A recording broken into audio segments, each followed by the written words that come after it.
Hello, and welcome to our hormone lesson about progesterone. Progesterone is a hormone that your body will produce after you ovulate. And this is supposed to be the hormone that helps um, nourish a pregnancy. But this hormone does so many things in our body, which is why when it's out of balance, it's usually super noticeable. Um, Unfortunately, one of the ways it can become out of balance is by taking a birth control that is a progestin type birth control. And this will allow your body to produce or it gives your body synthetic version of this hormone, and it's not the same. It doesn't do the same things for you. So, this is something that often declines in perimenopause. It's also something that you will probably not have enough of if you have been diagnosed with PCOS or if you're dealing with PCOS.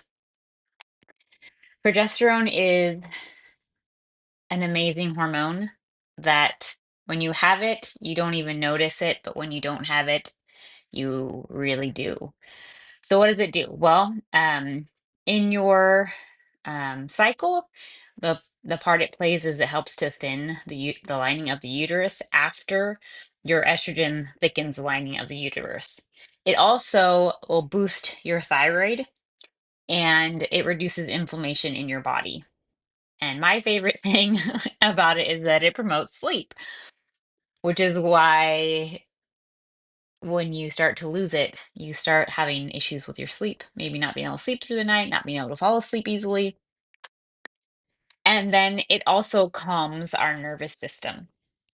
So when you don't have enough progesterone, it might look like this: increased unexplainable anxiety. For example, I used to love to entertain when I was young. I could easily host and cook for 30, 40 people, no problem.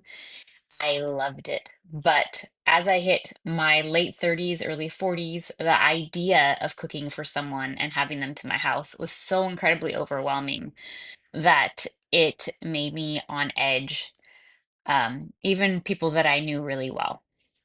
So obviously, I needed that progesterone.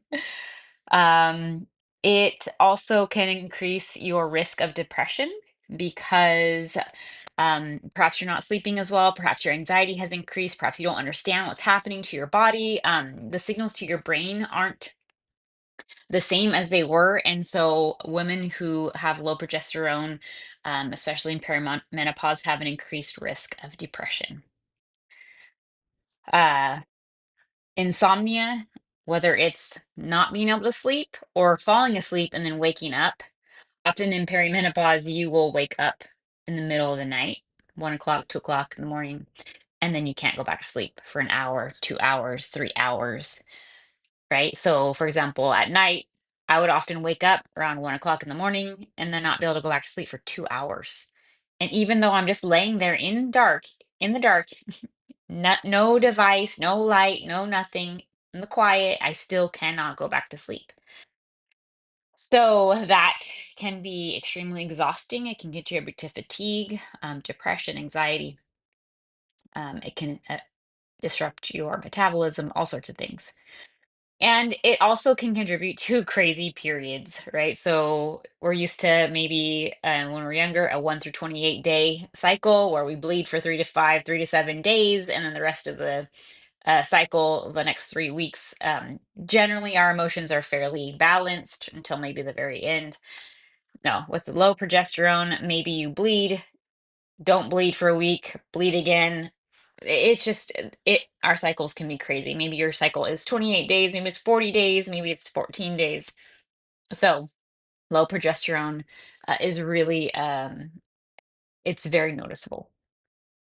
So our when we do have an issue with an imbalance in progesterone, we really want to try to reduce stress. Now, I always hate it when people tell me that. I feel like that's ridiculous. You don't, invite stress into your life. You don't want stress in your life. You have stress, right?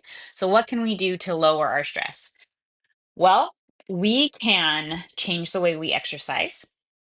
Certain exercises are actually really stressful to your body, and it will lift your cortisol, and that can lower your progesterone.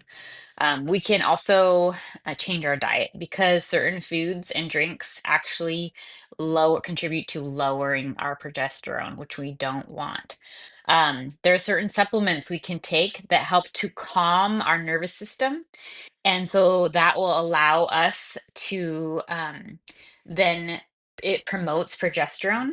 Also, there are certain supplements we can take that actually promote in of themselves progesterone to be created in the uterus. So there are things we can do to lift our progesterone if it is in fact low, because living with low progesterone is incredibly challenging. You can feel like you are losing your mind. That's how I felt. Like all of a sudden, I cannot control my anxiety. No matter what I did, I felt like I was anxious all the time, that things would keep me up at night because I literally couldn't stop thinking about them. I had worst case scenarios going in my brain constantly. I felt like before I could sort of divert those thoughts or change those thoughts, and all of a sudden I felt like I had no control over those thoughts. And so it's a overwhelmingly oppressive feeling for your emotions, and you feel like your brain has been hijacked and you don't know who you are or where you went, and you want your old self back, but you have no idea how to get there. And you feel like everything you try, you don't even have the mental or emotional energy to continue with, even if you think it may help you. So if you are struggling with any of those things, we really need to get your progesterone back in balance. There is a blood test you can take that tells whether or not you have low progesterone or high progesterone. We can measure it. But honestly, if you have any of those symptoms, likely you have low progesterone. So let's talk more.